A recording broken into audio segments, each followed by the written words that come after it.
Pamuunang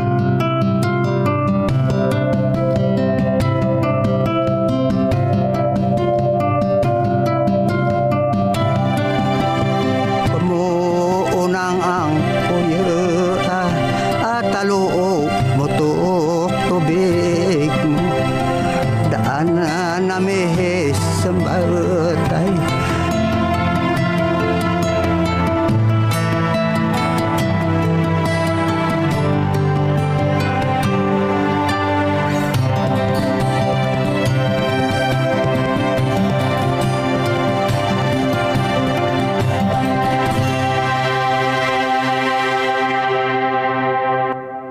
The epic story of Sandayo has been documented as one of the enduring legacies of the indigenous community of the Subanen.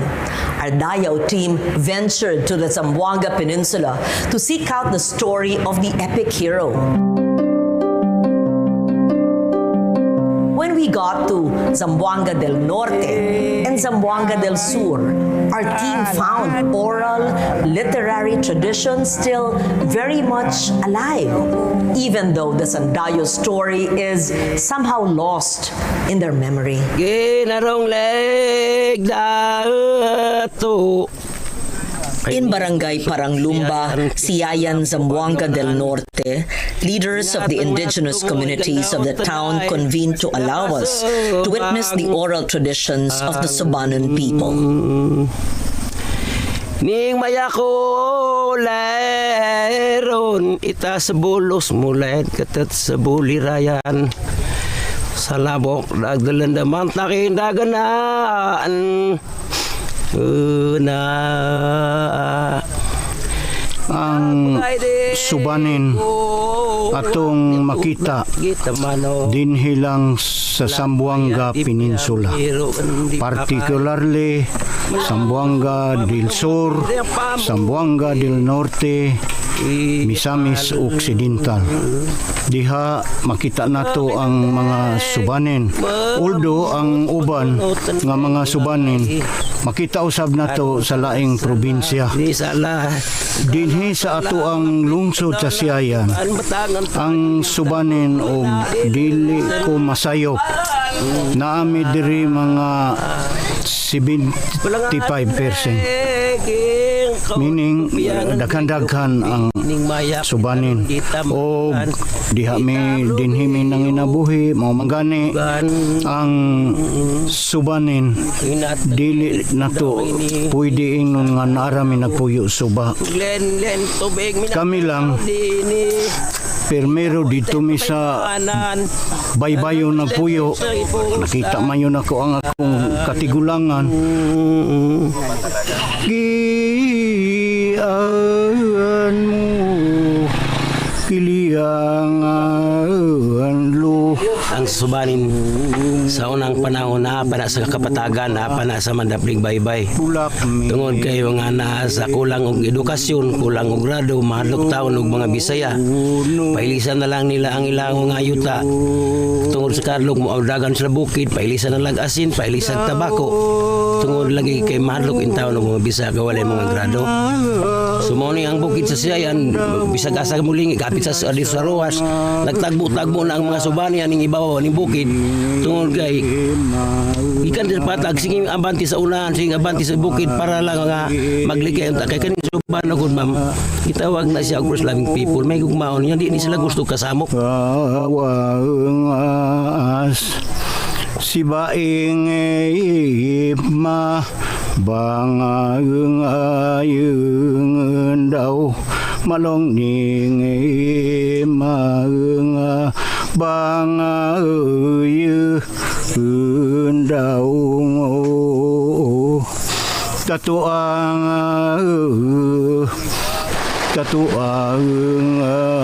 daung alung pu iwan kami kanya iwan kami sorry naklalat bilisan naklalat hindi nilang kami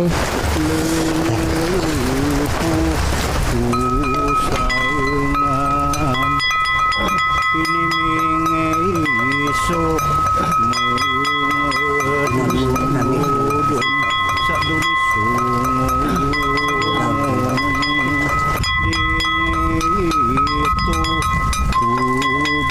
tubing sumubang dig dulungan.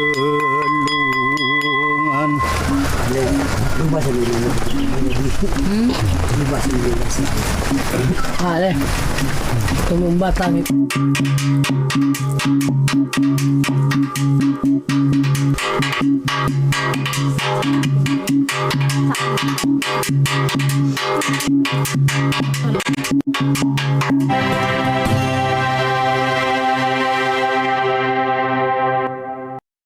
Susunod sa Schoolmates.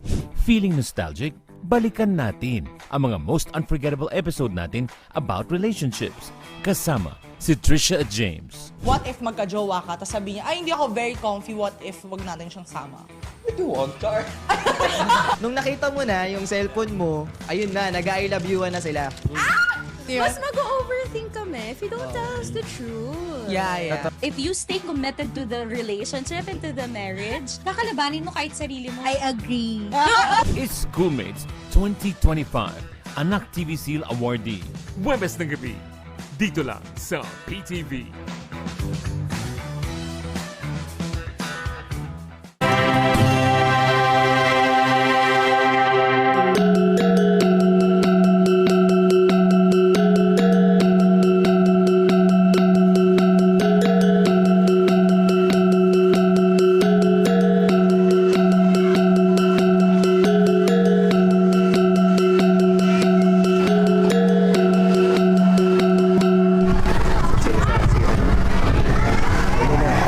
Baya dito langit pagkaklaw nga dili nanda bisita nang natang dili na pinunasa nami dugo mano aduli ila pagdanaan nang lat diwata dili binwa nami kami bansa Subanen tido dito kapunan inibutad nami kasal nami sa duling kutaw matang tido tuglen benua mga ilig benua nami degaan nami adun di magdana doon sa dunia pagbenua doon di lan pagdanaan po ay pinunasa na dugo mano. Sung melat mi awak dito glawas tilan mibilin sugumpiya. Po ilan pakana kanailan bali na sa opianan na kagataw dito Bagong lupa. Ama nagbabaya ikaulungan pa painay bagay pagipat mo ilan na gandaw gabi magbiyahilan. Without fail, rituals are enacted before the chanting. The ritualists, referred to locally as Balian, invoke the gods whose approval is vital to the chanters who draw their energies from the spirit world.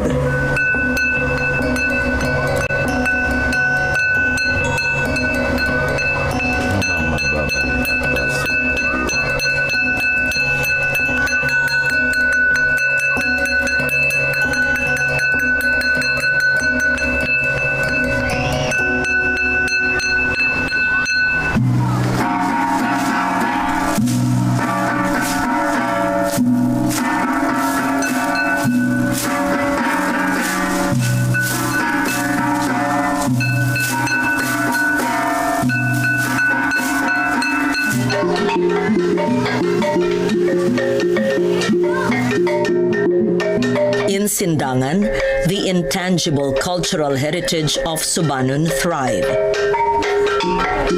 The Timway, or local chieftains, school teachers, and other community heritage advocates join hands in instilling to the younger generation a deeper appreciation of their creative practices as an indigenous community.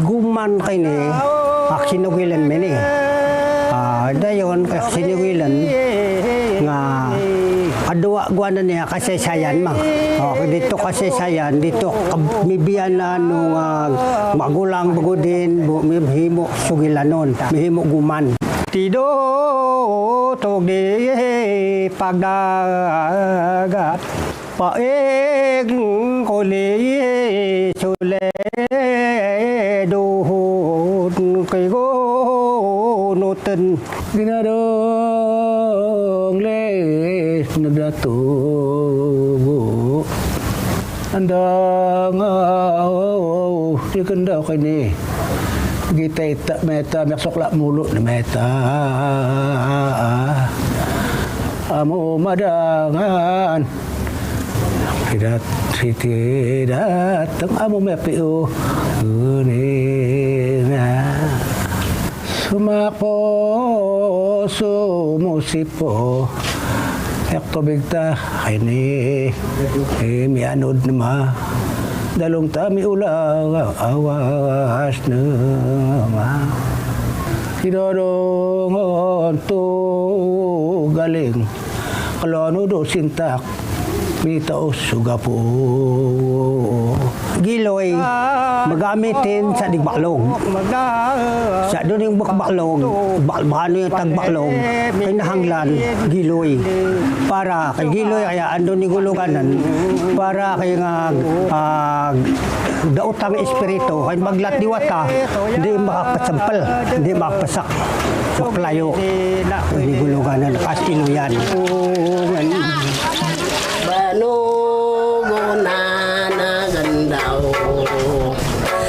Traveling to Josefina, a town that stands in the border of Zamboanga del Norte and Zamboanga del Sur. Sa kaapuan, dumakso sa kasukpatan.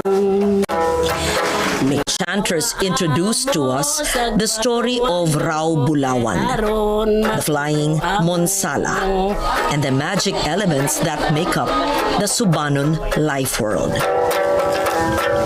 Sundaya mugluyonan pagtulod ng munot dalan.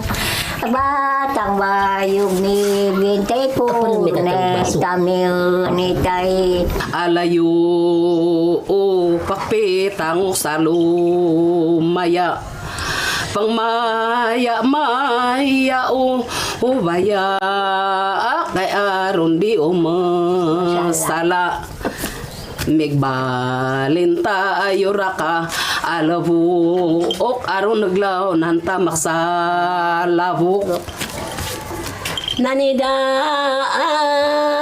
inilay kaktabak pangan niyo gala nore tinud noron kay bugiling lay sa ganda pagdatang na meksin dapan paksaang kamay igdalan daw Ale abun si abun sarot tubig liagan ay batay sina abuyo hindi pagbanwaron si rato dog bulawan kini padala paaron sawan siya kumbayan dagmig bata hindi bataan si Ruby Wata kini pattern sisiwan si sampilakan ako galasi madlawi ay di liyagan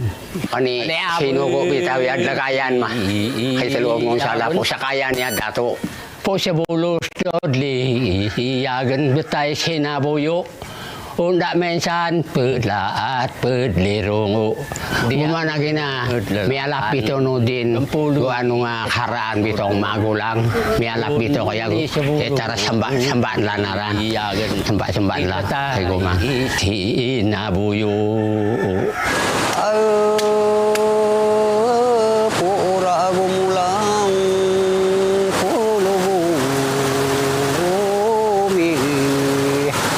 The Subanen's reverence for the spirits inhabiting the rivers, such that chants and other offerings are given to the river gods.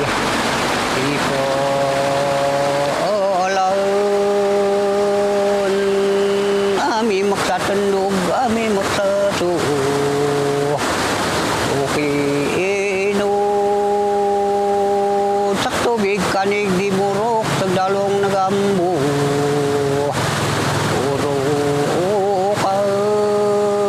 Kay guna katong maganda buatan naman di.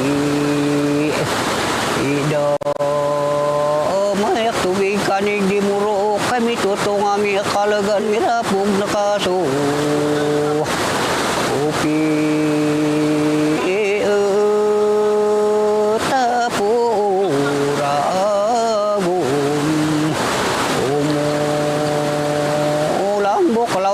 bantay nakiba ng magla agi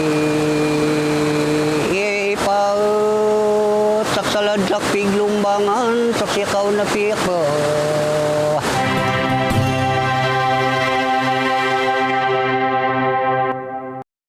Pasko na naman, isang masayang panahon para sa ating mga Pilipino. Pero gaya ng lagi naming paalala, kahit ngayong Pasko, maging alerto sa peligro. Alagaan ang kalusugan. Maintain a balanced diet kahit marami ang masasarap na handaan. Practice personal hygiene. Maghugas ng kamay bago humawak ng pagkain. Check nyo na rin ang expiration date ng mga grocery items bago bilhin. Umiwas sa mga delikadong paputok. Mag-improvise o kaya ay manood na lang ng fireworks display sa TV o sa barangay. At syempre, laging ihanda ang mga number na pwedeng tawagan kapag may emergency.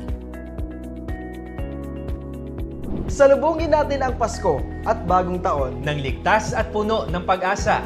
Maligayang Pasko po mula sa inyong People's Television.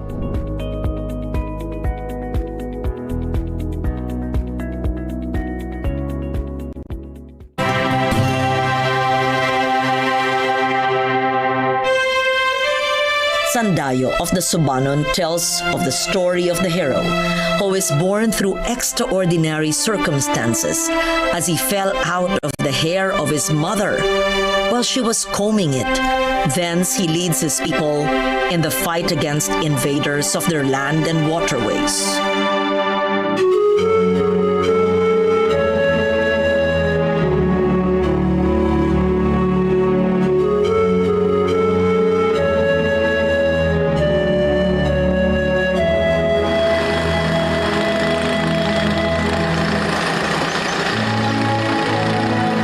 In Lapuyan, Zamboanga del Sur, Timway Saqueos Bayamban straddles between the idea of promoting the integrity of the Subanen oral traditions and the undermining influence of Protestant teachings.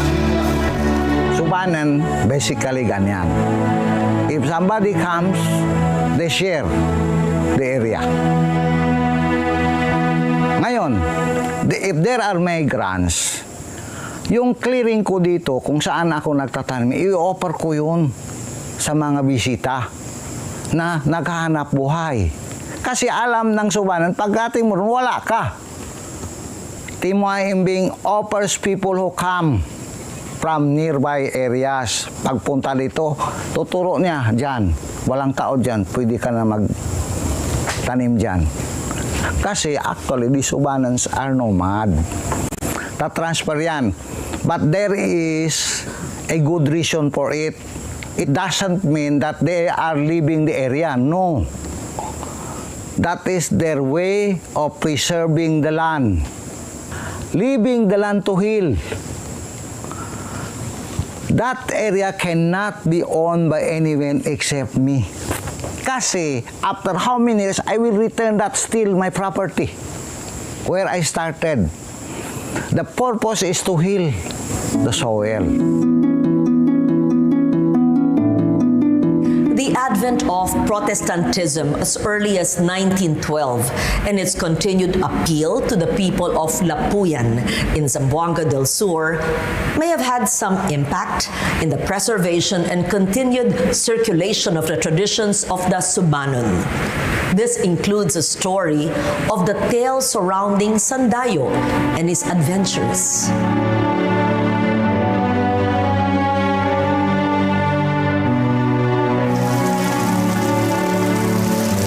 The Subanen had believed that there is a child that will be a savior. That's one of the epic. Siya po raw Bulawan, which is a child, actually a child one, that will be born to save the world. As religion come, the Subanen becomes Christians. They do not anymore practice the rituals, most of it. Maybe it's God gift that the Subanen will realize that there is God.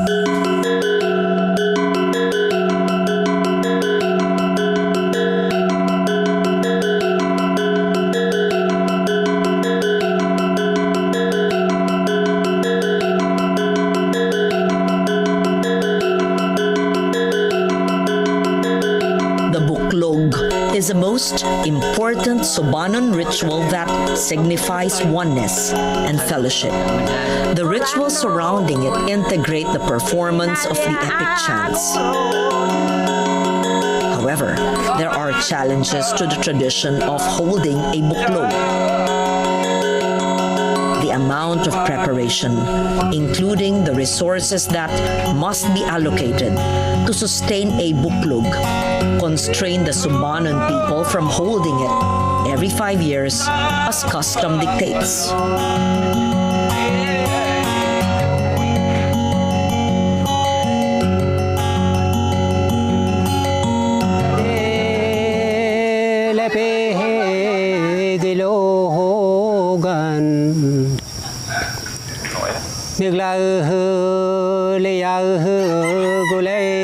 The Subanen people have coexisted with the Bangsamoro and Visayan settlers. The pact of coexistence presents both opportunities and challenges to their indigenous ways of life. Ang mga Subanen talagang hospitable. Kahit sino yung makarating sa amin, kung ano man may dyan sa amin, talagang ibabahagi namin yan. Sugwang alis, ko'y naunikin ang auhukin. Sorry po. Kin mga guway daanan. Kung minsan yung kabaitan ng mga Subanen, ma'am, pinagsamantalahan talaga yan. Kasi, base sa aking karanasan, yung mga Subanen, sa sobrang bait namin, doon kami nadidiscriminate.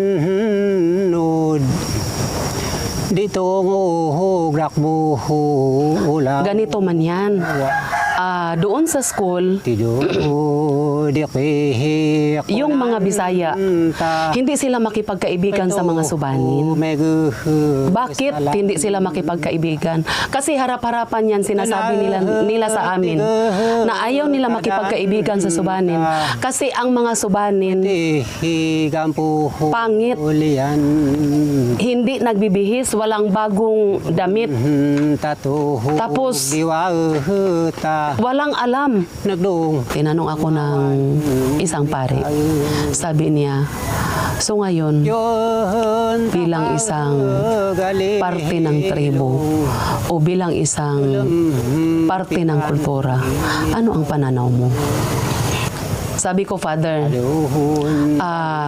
sa ngayon, nakikita ko, Father, na kung walang tutulong sa amin, talagang maglaho talaga yung kultura namin. Sabi niya, bakit?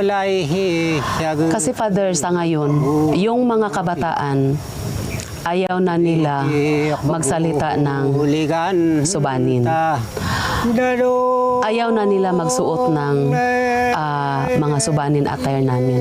At lalong-lalo na, yung mga kinukwento ng mga kanununuan namin, hindi na namin yun marinig. Kasi yung mga magulang namin, busy na sila sa pang-araw-araw na pangangailangan namin. Sabi niya sa akin, interesado ako mag-document ng mga kultura ninyo. Kaagad naman ako pumayag sa alok ni Father. Dahil noon, sa panahon ng aking kabataan, hindi man tulad ngayon, ma'am, na may magkukwento sa mga Subanen na mayroon na palang tumutulong sa mga Subanen kung paano namin i-assert yung kultura namin, kung paano namin i-assert yung sarili namin. Pero hindi pala dapat hanggang sa pagtanda ko na ikahihiya ko ang aking kultura. Hindi pala kailangan na hanggang sa pagtanda ko na matakot at mahiya ako sa ibang tao.